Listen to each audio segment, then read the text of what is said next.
ज्यादा ना, केवल एक लाइन।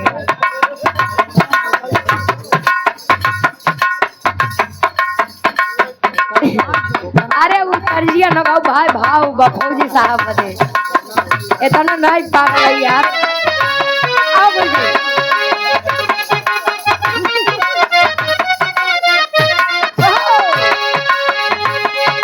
काखलिया रंग बाजी जाय साली काखलिया दवरा भौजी हो आवाज जाय साली काखलिया दवरा भौजी हो काखलिया आवाज जाय साली काखलिया दवरा भौजी हो। होली का माहौल चलत बा। अरे बस करे होली के माहौल चलत बा। देवर भौजाई अपने में मस्त है गुरुजी, चीजें सड़ुआई अपने में मस्त है, लेकिन हमारे भारत देश के फौजी कर रहे हैं हमारे और आपके लिए। वो लोग सरहद पर जाते हैं तब हम और आप चैन की नींद सोते हैं। एक खातिर कवि जी लिखते हैं कैसे बाबा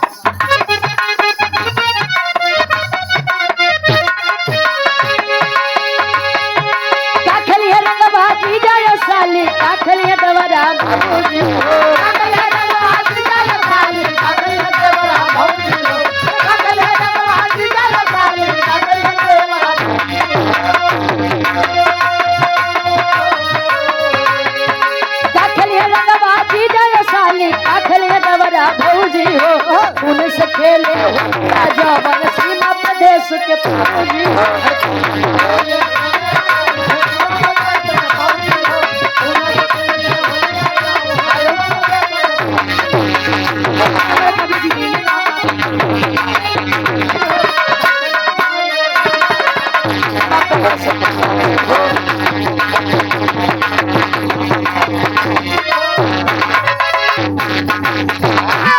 ये होता है एक देश के फौजी का कर्तव्य हमारे भारत भूमि के लिए।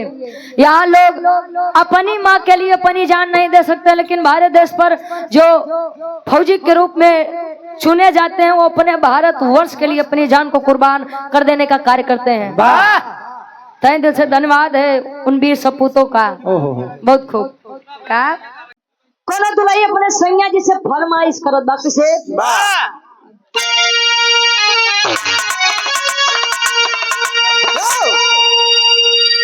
अरे त झुलनी पे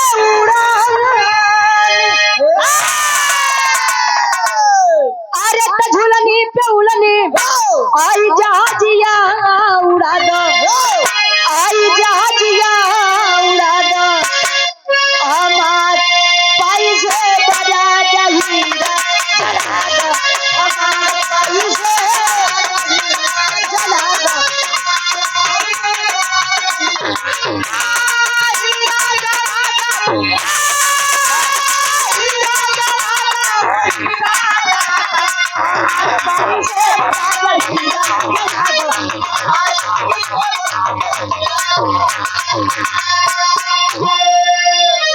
कहे झुलनी पे उड़नी जहाजिया उड़ादा हमार पैसे बराजा हीरा जड़ादा ये दुल्ही के डिमांड है बा। आज ऐतिहासिक सरजमी पर इस घर में एक लक्ष्मी स्वरूपा बहू का आगमन हुआ है। विश्वास विश्वास के रिश्ते से एक पिता अपनी पुत्री को एक अनजान परिवार के हाथों में सौंपता है। दुनिया का सबसे बड़ा दान होता है कन्यादान। अरे वाह, इतना बड़ा दान पाने के बाद भी लोग ही देखी लइकवा अपने बियाह में दहेज में का पाए बा,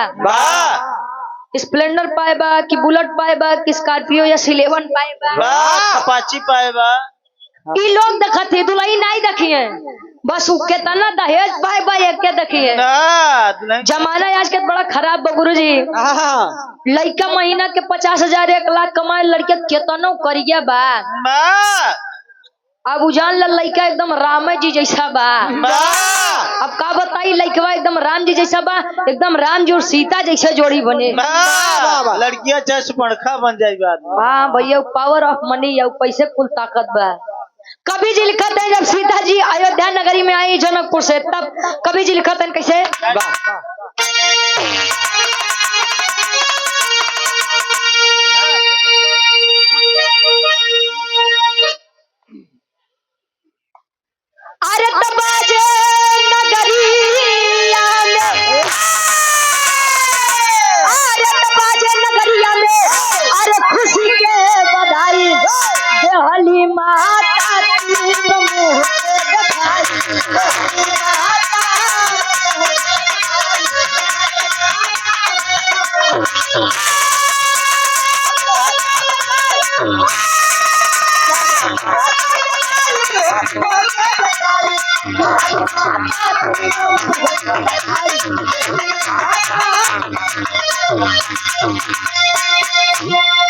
कहे बाजे नगरिया में खुशी के बधाई तो देहली माता तीनों मुंह के दिखाई पहले सीता जी के मुंह दिखाई जितना बढ़के नो करिए कि पहले मुंह दिखाई रामा जी पहुंच जाइए करेगा उनके माई हरे पछड़ गई राम जी अगर गए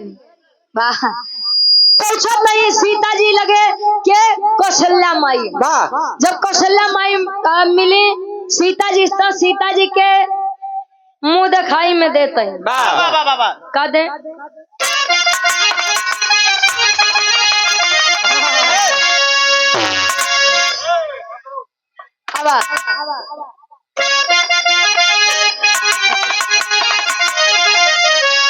अरे माता कौशल्या कहेली समझाई राम मोर मोला रतन मोह दिखाई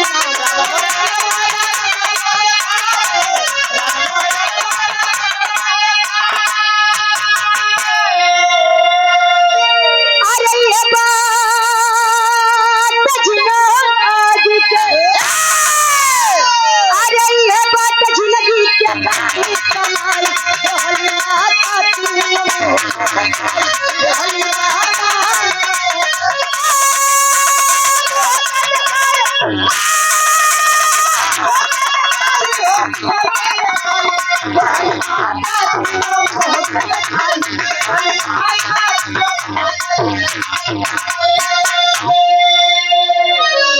कहे माता कौशल्या कहेली समझाई तो राम मोर अनमोल रतन ला मुंह दिखाई एक माँ के लिए अगर संसार में सबसे ज्यादा प्यारा अगर कुछ होता है तो उसकी संतान होती है लेकिन आज के समय में तो साहब साला इतना जमाना खराब है कि अपनों लड़का लोग स्वार्थ से मानत है बड़े क्यों लड़का ज्यादा कमाई तो ज्यादा इज्जत बा छोटो लड़का कम कमाई तो पर इज्जत कम बा ये जमाने की सच्चाई है माई कौशल्या जी जाई के सीता जी से कहते हैं बेटी सीता अगर मैंने अपनी जिंदगी में कुछ कमाया है तो केवल और केवल मेरा बड़ा बेटा राम है और मैं आज राम को तुम्हारे पास तुम्हारे हवाले करती हूँ आज से मेरे बेटे राम के साथ सुख और दुख में साथ रहना 14 वर्ष के वनवास केवल राम जी के भरे लेकिन लई के गए सीता जी गए रही लक्ष्मण जी भी गए थे ये था पत्नी और भाई का फर्ज एक भाई के प्रति एक पति के प्रति पहली मुंह दिखाई कौशल्या जी कहते हैं प्रभु श्री रामचंद्र जी का दी दूसरी मुंह दिखाई सुमित्रा जी चूड़ामणि थमाते हैं वह चूड़ामणि गुरु जी कौन इंद्र के पत्नी इंद्राणी जी से भेंट में पाए रहे सुमित्रा जी और कामे कब आए जब हनुमान जी खबर ले गए रहे लंका नगरी में तब वापस आवत के गुरु जी वह मुनरी जब दिखाए चूड़ामणि वह उतार के दे रही सीता जी अंतरा के दूसरे अंतर में कवि जी लिखते हैं तीसरी मुंह दिखाई माइक कई जी करत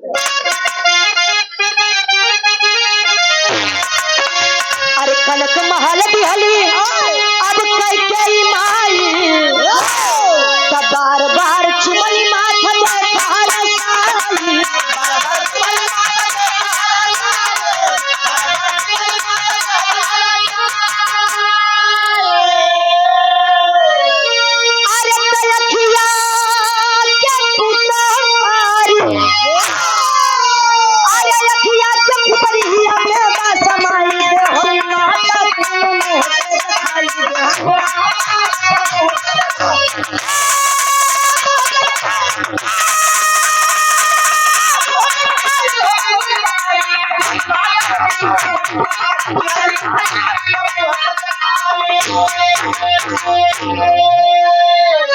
कनक महल दहली कैकेयी माई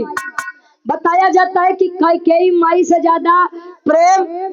राम जी से कोई नहीं करता था। अच्छा एक बात बा गुरु जी आज के समय में अब पहले से नेकी करत रहन बेचारा चार गाड़ी वही खात रहा। कहीं कहीं बताया जाता है कि वनवास के लिए प्रभु श्री रामचंद्र जी ने ही कहा था माता कैकेयी से, लेकिन दुनिया उनसे इतनी नफरत करेला कि आजकल केहू अपन लड़के के नामों कैकेयी नहीं रखत बा। तही बड़े गुरुजी हाँ जी जितना सीधा बनबा लोग तो उतना पागल समझिए आ जितने खराब बनबा जितने झूठ बोलबा दुनिया उतने समझी कि ना यार ये मन ही बड़ा वजनदार बा जवन बात बोलत बड़ा ढंग से बोलत है और ये गीत के माध्यम से आशीर्वाद है स्नेह है इस गीत से इस मंच से कि दूल्हे और दुल्हन का दाम्पत्य जीवन सुखमय बीते जब तक गंगा जमुना में पानी रहा है तब तक दुल्हा दुल्हन की जवानी रहे तो हर जवानी सब दिन ऐसे नहीं रही का कहे जब तक गंगा जमुना में पानी रहा है तब तक दुल्हा दुल्हन के जिंदगानी रहा है दोनों लोग प्रेम से रही है हमारी दिली कामना है आखिरी भावों पर बाद सूरज यदुवंशी जी के नंबर पर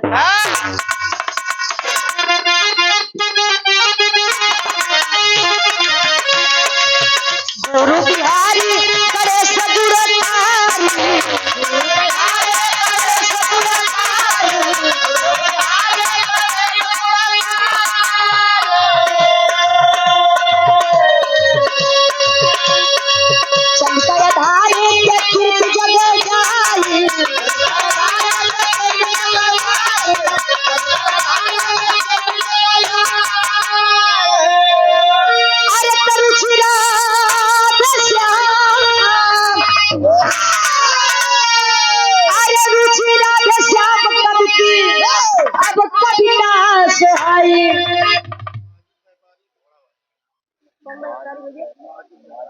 माजिक व्यापारी साहब हमारे घोड़ा वाले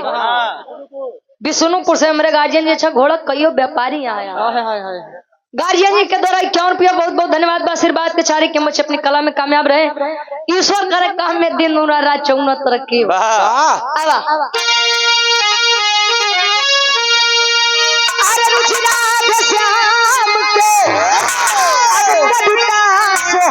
अरे डोली माता अरे डोली माता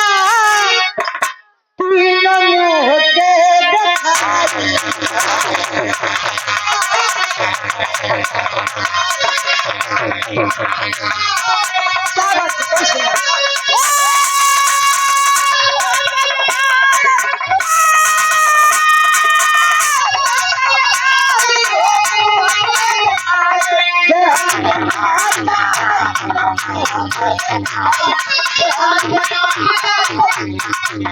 अरे डोली माता अब मुँह के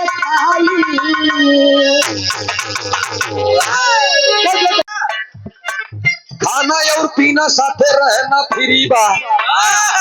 तोहरा ला 3 थान अरे बाप रे बाप सोना चांदी के कीमत है तरह बा एमे कनो एगो थान दे दे बेनी भैया और ये चंद्रमणि यादव जी लड़किया सुन ले बा लड़किया कहले बा तो लड़कवा कहा था सुन हटा बता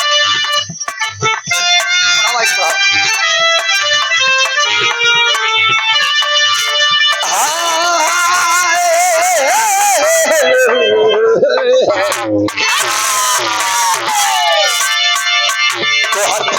हम सबके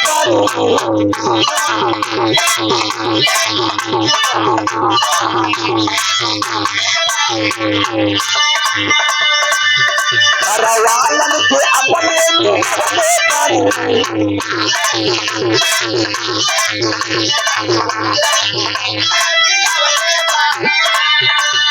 तो हम सबके देखले पानी घरवालन के अपने मिलले पानी चले आई बनब दूल्हे राजा लुटे ढोल बाजा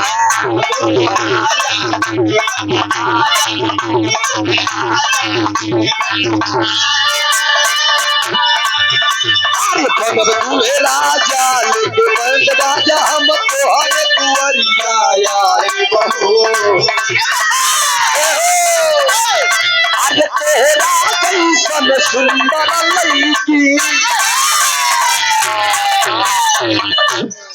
अरे तेरा कैसन पतली लड़की कहाँ पाई बहो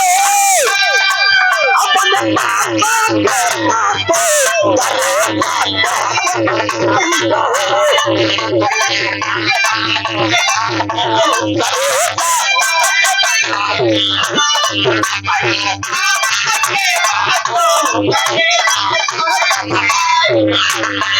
इतने ना तो के अखिया मेरा जादू तारा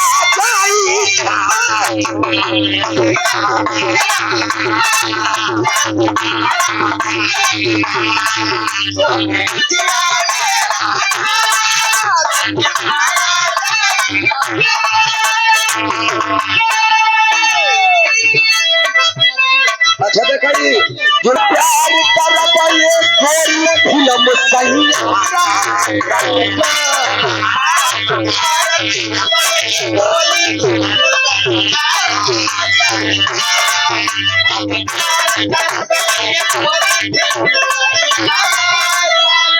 लेकिन एक बात बा साफ साफ बोल के वजन तो हर तोल के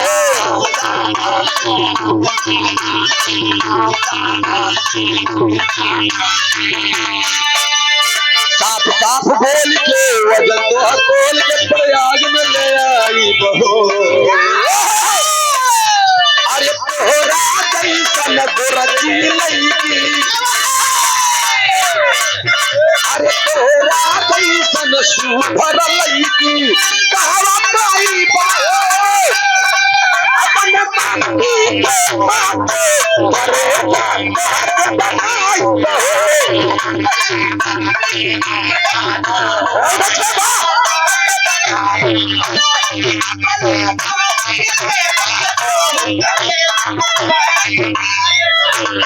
बारे भोजपुरी दुनिया वाले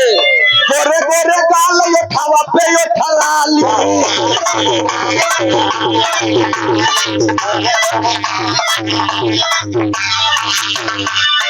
और ये अंकित यादव घोषी गुलामी से पहले अगर किसी शख्स किसी इंसान के नाम के आगे नेता लगा तो नेता सुभाष चंद्र बोस रहे हैं और गुलामी के बाद अगर किसी को नेता शब्द से नवाजा गया तो माननीय नेता मुलायम सिंह यादव जी रहे हैं, बाकी दूसरा कोई नेता नहीं। बहुत बहुत प्रणाम करता हूं मैं। और आज ये भगवान है हमारे, हम लोगों के बीच में नहीं है, लेकिन अपने को तो इस दुनिया से अलविदा कह करके और अपने लिए हम लोगों के लिए हमारे बीच में एक ऐसे दुलारे एक ऐसे शिक्षित एक ऐसे पढ़े लिखे नौजवान को छोड़ करके चले गए जिसको हम लोग बड़े अदब से पुकारते हैं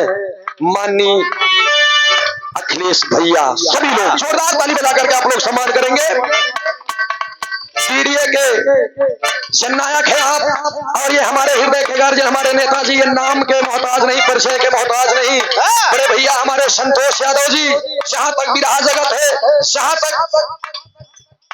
हम लोगों का कार्यक्रम यहाँ पर होता है, कहीं भी होता है, यहीं से नहीं कहीं बार आप मिल जाते हैं, देख लेते हैं। हर कलाकारों को सीने से लगाकर गले से लगाकर किसने प्रेम दुलार देने का काम करते हैं, ये रहे हैं संतोष यादव नेताजी। जोरदार ताली बजा करके उनके पूरे टीम का सम्मान कर दीजिए।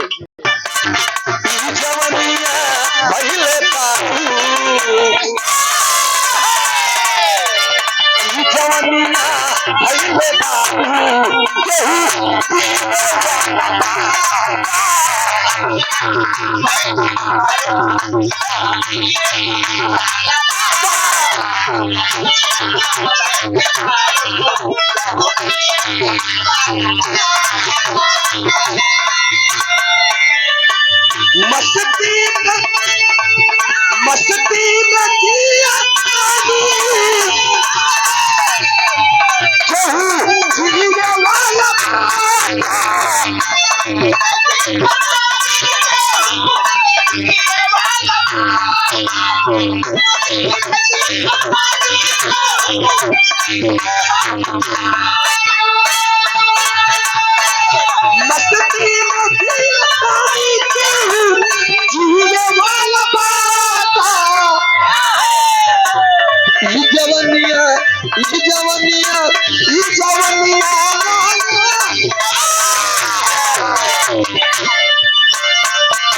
जवनिया भैले बाबू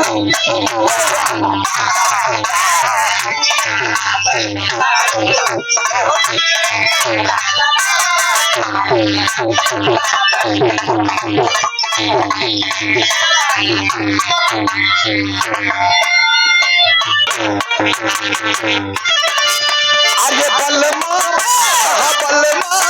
के राजा कदर न जाने ले बागी रे दुनिया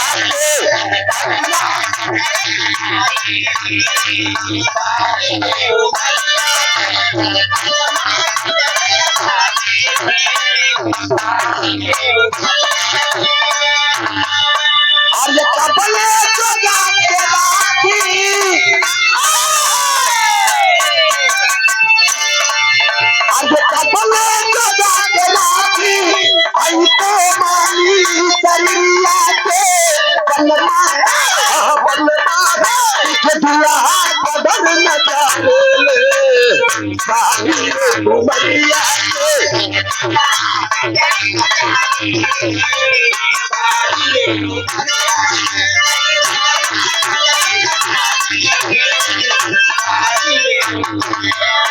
संजय यादव और रोहित यादव भैया हमरे 200 रुपया का पुरस्कार बहुत बहुत नमन है, प्रणाम है, आशीर्वाद की आकांक्षा एवं प्रतीक्षा बा। और ये मेरे धारा मिल्क प्रोड्यूसर कंपनी लिमिटेड पड़वा सहायक दिनेश कुमार सुधीर यादव जी 100 रुपया का पुरस्कार बहुत बहुत नमन बा, प्रणाम बा, आशीर्वाद दें। हम अच्छे कला में कामयाब रहे, जा रहे, खुश रहे, आबाद रहे। दारू बजारू चली जाला हो तक्के हुए के लिए तो जाला हो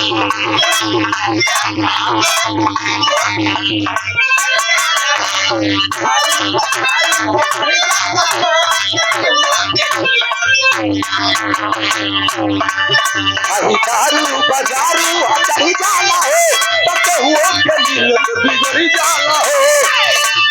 चकना के बोल बुलिया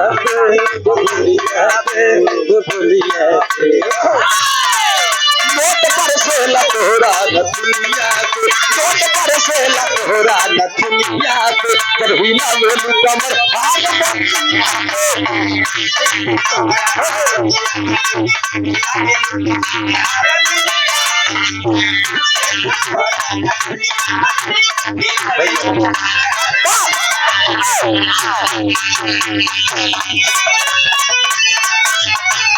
और ये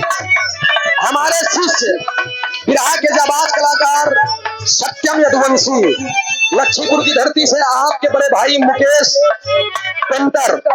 100 रुपया का पुरस्कार भी परसों कार्यक्रम रुचि यादव जी से गाया है, बहादुर डाल रहा है इस समय 100 रुपया का पुरस्कार। अरे तो महाराज बांस के कोठी में बांसे पैदा हो ही ना बांस हो तो करैल होबे करी। बहुत बहुत नमन का प्रणाम, आशीर्वाद हम अच्छे कला में कामयाब रहे, जा रहे, खुश रहे, आबाद रहे।